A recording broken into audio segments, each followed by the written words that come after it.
Hey guys, and welcome to Crush Your Convo, where I'm crushing the conversation one episode at a time, and I am here to give you my review of Season 3, Episode 6, The Sehlat Who Ate Its Tail from Strange New Worlds.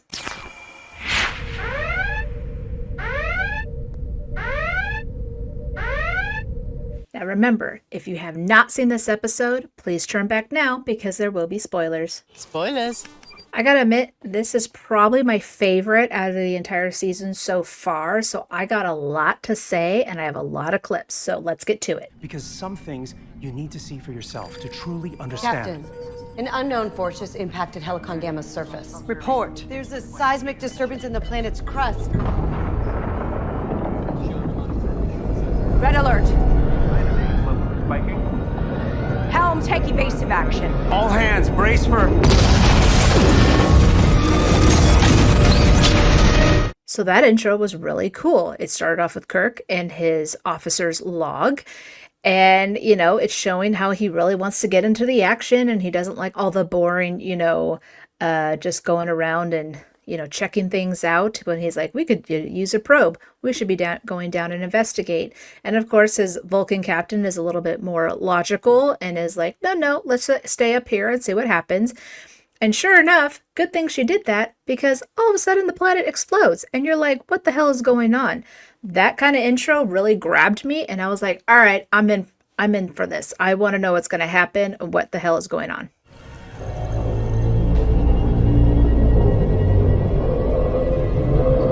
Alvarez, I need you on tactical.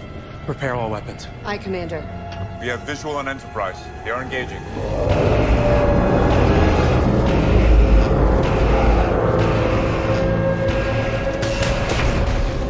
Whatever we've got, fire at that thing. That is illogical. Enterprise's weapons were clearly ineffective. Our targeting systems are down. Firing would serve little purpose and risk damaging Enterprise. But we have to do something. We can't just sit here.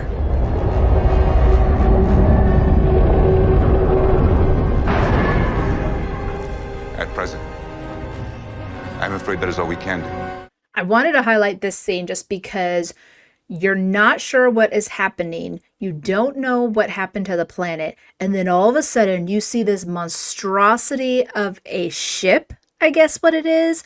And it takes the Enterprise, it like eats it. I'm thinking doomsday. I'm thinking, is this some kind of, I thought it was a Pakled situation later on, like were the Pakleds like really evil or something? I mean, it just was insane about what happened here. And so I was all like, okay, now what? What about weaknesses? Fundamental math, its size. It would be hard to generate a stable warp field at that scale, wouldn't it? Well, odds are it's slow, but Then we can catch it. Regulations would have us tugtail and run back to Federation space. By the time we reach a subspace relay and get reinforcements, Enterprise will have been ripped to scraps.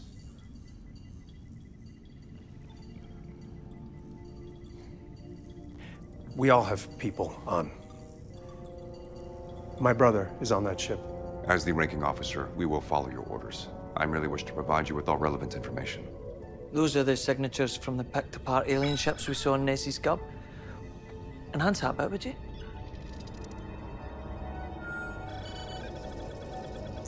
One of the vessels is a D7 class Klingon cruiser. Could any of them have survived? Highly unlikely. The whole plating would be disassembled. venting all breathable air. Even the Klingons couldn't fight their way out. So the one thing I noticed about this scene was that as they're trying to figure out what to do about the Enterprise, they're trying to figure out what to do about the Farragut, they're trying to figure out what to do with this monstrous ship that, took the Enterprise and destroyed the planet, is that this is the OG crew. This was intentional to have Chapel and Spock and Uhura and Scotty with Kirk. I thought that was very clever because at first I was all like, why did La'an leave to go back to the Enterprise just to return a chip of information? I thought they could just do that through subspace. Now I know they were having communication issues, but I was like, that's a little weird for her to leave. And then I realized what they were doing. I thought that was clever. I really enjoyed that. This is kind of their first time of trying to get to know each other. And of course, we've seen some clips so far of, Kirk on the Enterprise from before and them getting to know each other. But this was them as a crew needing to figure out what to do in this situation. And of course, as a viewer, I'm like, what the hell is going on? And that was intriguing to me because I wanted to see more, right? So again, at this point, we still don't know what's happening. We still don't know what's going on with the Enterprise. Now, we do see that the Enterprise is okay, and it's all chalked up, like entangled in wires and stuff like that. And you're like, what the hell is happening?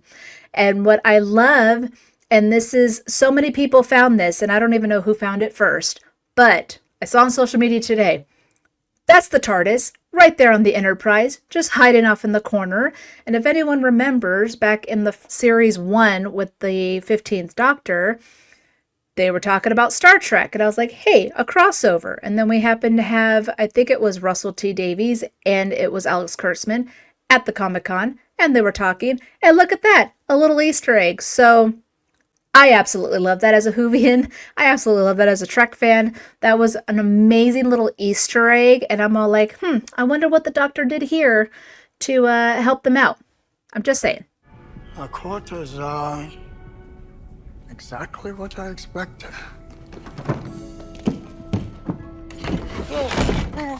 Okay, there you are. Not you. You were once bouncy and shiver, but when the novelty wore off, you got a little creepy. How is any of this junk going to help us fly out of here? Oh my goodness. I have piloted many a starship with this. Granted, they were 8-bit, but it was a good time on a Friday night. Ah, found it. Take. This is a personal massager. Oh, this was once a state-of-the-art communicator. You had to plug it into the wall, but if people annoyed you, you put them on hold. I think there are more. So the signals are grounded. Transmitted cable to cable. See that? Which will insulate them from being jammed. We're going to have the crew strip the ship of copper cables, and we're going to wire the Enterprise.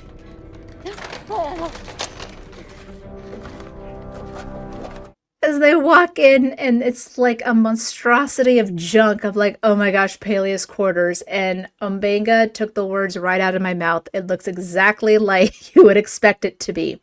When she starts digging in that trunk of the 80s, I'm assuming the 80s, maybe the 70s, but mostly the 80s. And I think she pulled out an Atari. I think that's what it was. Yes, that crazy little cat clock that everyone had back then. But I was like, this is why I miss some of this technology, because hardwire is a little bit better than, Wi-Fi and Bluetooth because of connection issues, right? So this was really cool to kind of showcase that. And I was all like, man, I missed this, simpler times in my head. So I was very, very happy about this part, and I thought it was funny, and M'Benga and Ortegas were funny as well with her, and just kind of be like, oh yeah, her kind of craziness has a point, and this is going to work. So I loved this scene, and I love them doing things old school, and it made sense. I remember seeing this in the trailer, and I was like, what the heck are they doing to be, using telephones? Now I get it, and I love that how they intertwined that into the story. Captain did it. The umbilical's detached.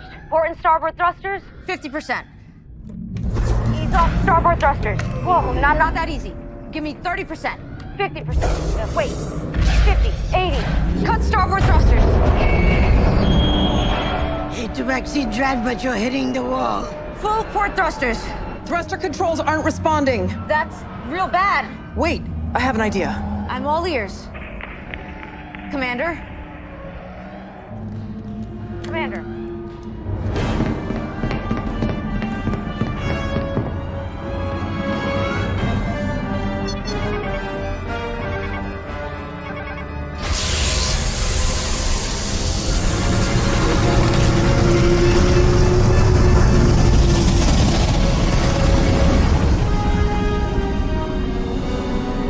So here's Ortegas with a classic phone.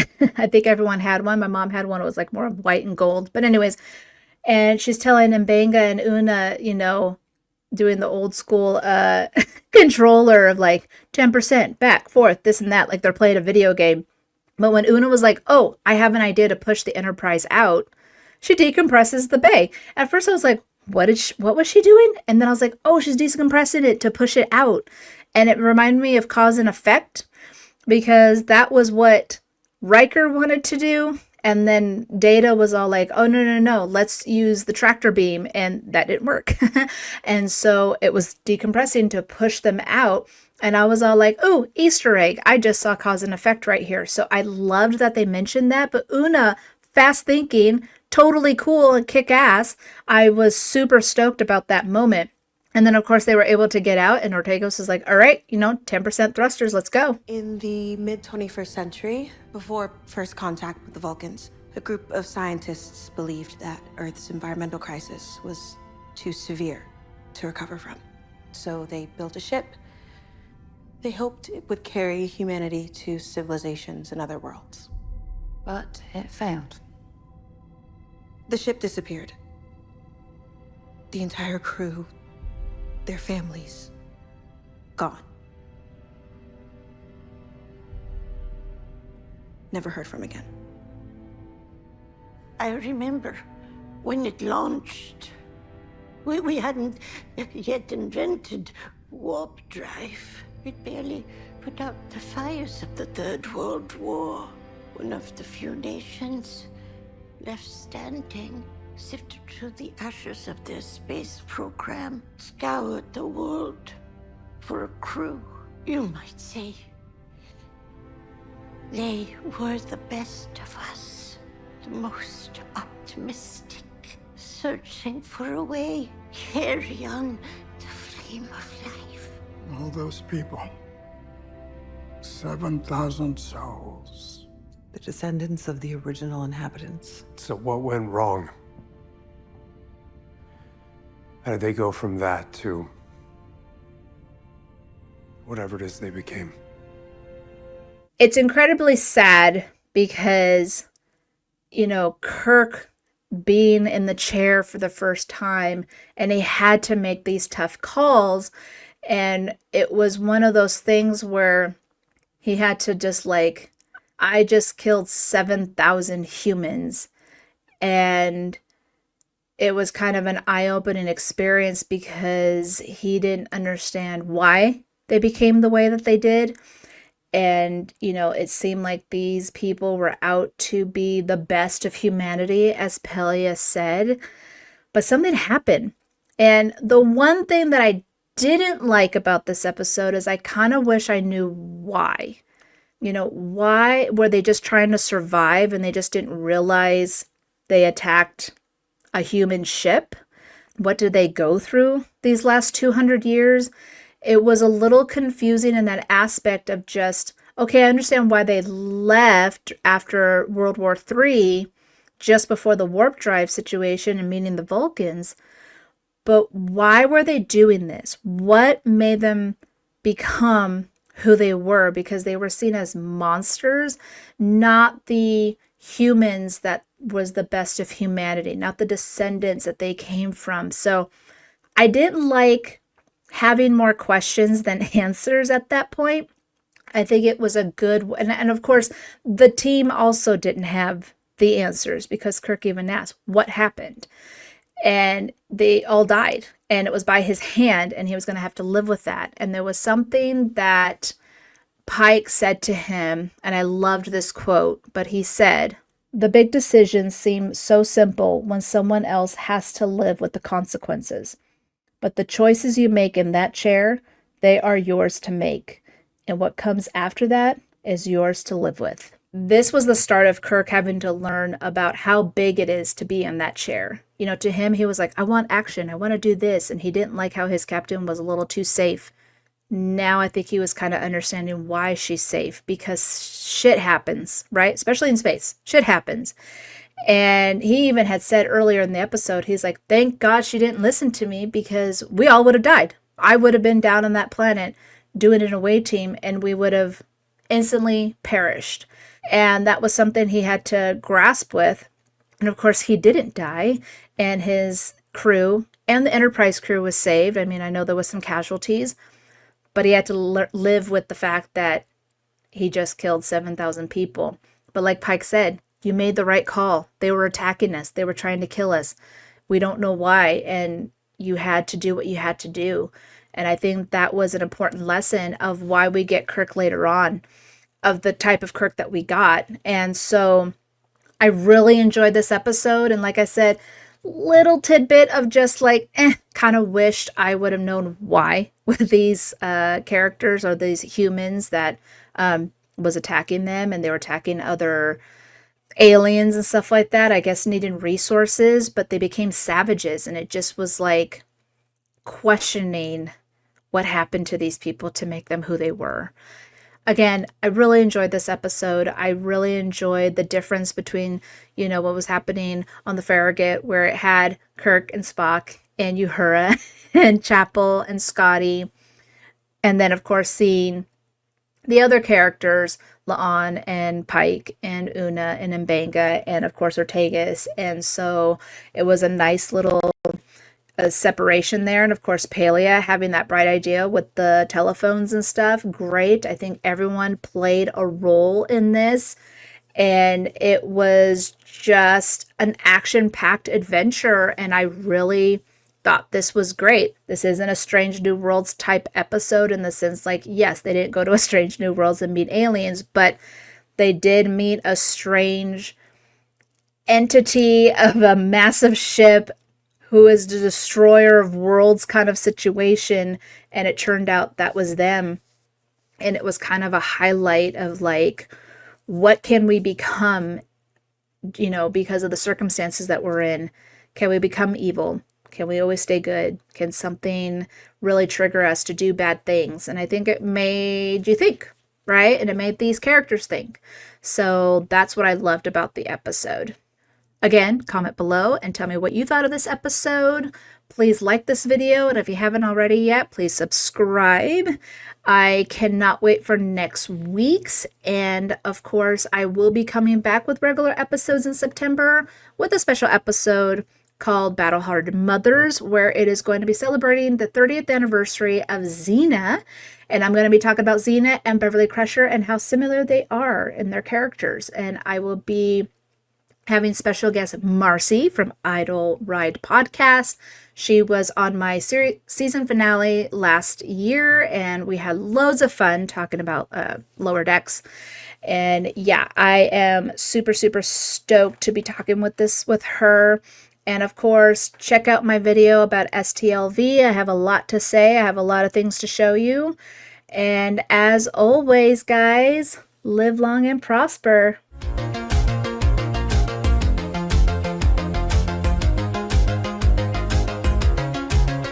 Don't forget, you can listen to all the audio versions of Crusher Combo on Apple Podcasts, Spotify, Good Pods, or wherever you listen to your podcasts.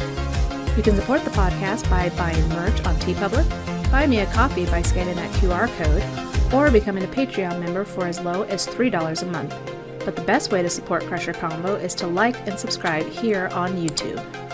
You can also find me on Blue Sky, Instagram, Threads, or TikTok, so please follow me there. And of course, all this information can be found on crushercombo.com. Crusher out.